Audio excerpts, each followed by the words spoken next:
나를 거듭 일으켜 세우는 것은 하나님의 말씀입니다. 여호수아를 거듭해서 일으켜 세웠던 것은 하나님의 말씀이었습니다. 하나님의 사람은 달라야 돼요. 하나님의 사람은 달라야 됩니다. 여러분이 아침을 맞이했을 때 떠오르는 말씀 때문에 힘을 얻어서 일어나게 되고, 상사에게 꾸지람을 들을 때도 있겠죠, 그죠? 인간관계에 틀어지고 어긋날 때가 있겠죠.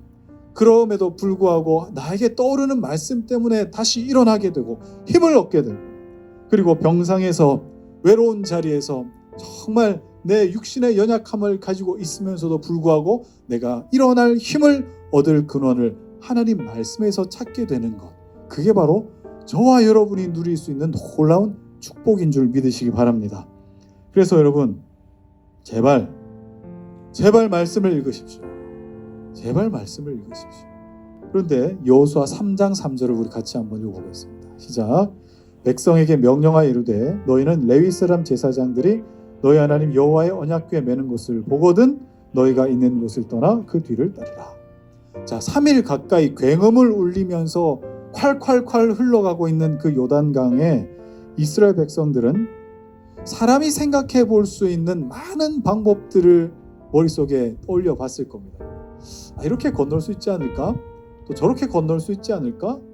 하나님은 어떤 방법으로 이걸 건너게 하실까? 생각하지 않았겠습니까?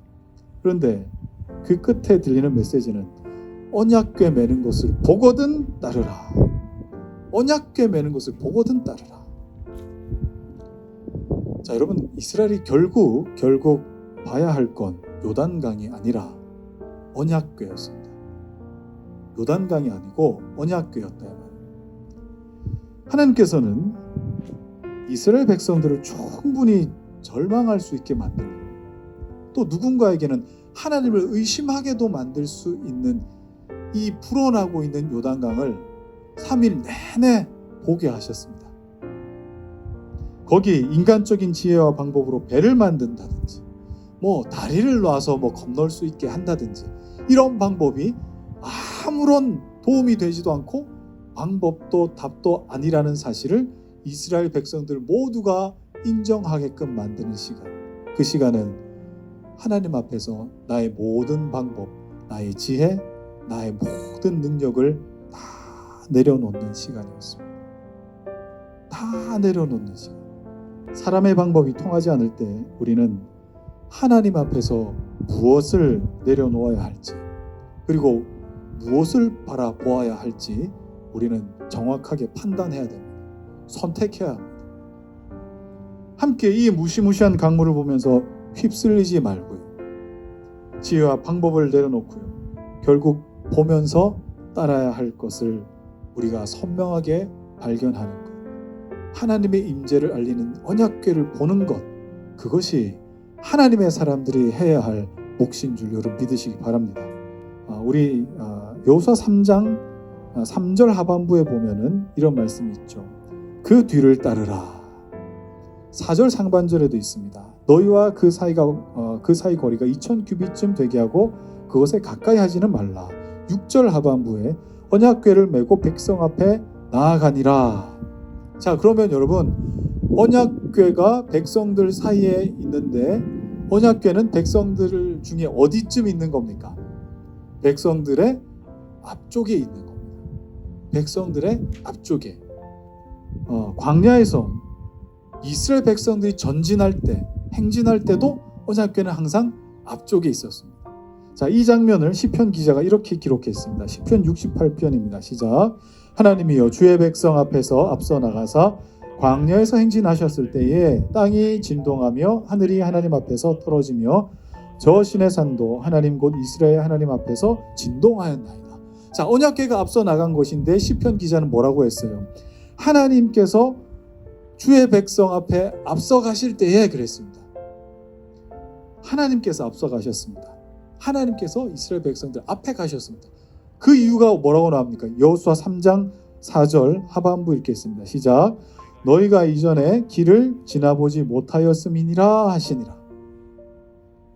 여러분, 하나님께서 앞장서신 이유는 이스라엘 백성들은 한 번도 이 길을 가본 적이 없기 때문이다 라고 말씀하십니다. 초행길이기 때문에 내가 앞장서 갈게 라고 하신 겁니다. 우리 하나님을 앞서지 말아야 할 이유가 분명합니다. 우리가 하나님보다 앞서지 말아야 할 이유는 우리가 하나님보다 교만하지 말아야 됩니다라는 영적인 의미이기 이전에 하나님이 우리보다 훨씬 전문가이시기 때문에 그렇습니다. 여러분, 하나님이 여러분이 머물러야 할 장소도 아십니다. 여러분이 어디에서 일해야 되는지도 하나님 아십니다. 여러분의 인생 길도 잘 아십니다. 그래서 어디로 가야 할지 고민하지 마시고 하나님 먼저 앞서 가십시오라고 고백하는 것이 우리가 해야 할 고백입니다.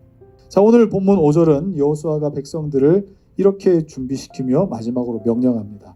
같이 읽읍시다. 시작. 여호수아가 또 백성에게 이르되 너희는 자신을 성결하게 하라. 여호와께서 내일 너희 가운데에 기이한 일들을 행하시리라. 비슷한 장면이 출애굽기 19장에 나오는데요. 같이 볼까요? 시작. 모세가 산에서 내려와 백성에게 이르러 백성을 성결하게 하니 그들이 자기 옷을 빨더라. 모세가 백성에게 이르되 준비하여 셋째 날을 기다리고 여인을 가까이 하지 말라 하니라. 이때도 하나님은 이스라엘을 대면하기 전에 성결의 작업을 요구하셨습니다. 왜 그럴까요? 하나님은 자기 백성 이스라엘을 신부로 여기셨기 때문입니다. 신부로. 하나님이 신혼집 같은 가나안 땅을 향해서 물을 가르고 먼저 가시겠다고 하시잖아요.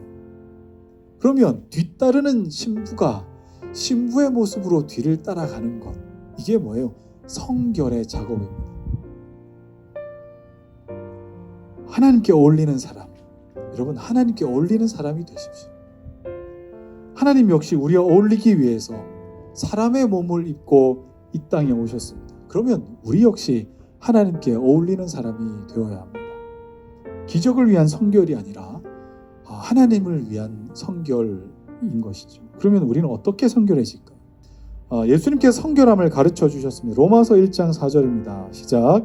성결의 영으로는 죽은 자들 가운데서 부활하사 능력으로 하나님의 아들로 선포되셨으니 곧 우리 주 예수 그리스도시니라. 성결의 영은 성령입니다. 그 영을 힘입어 부활하셨고 하나님의 아들이라 일컬음을 받으셨습니다.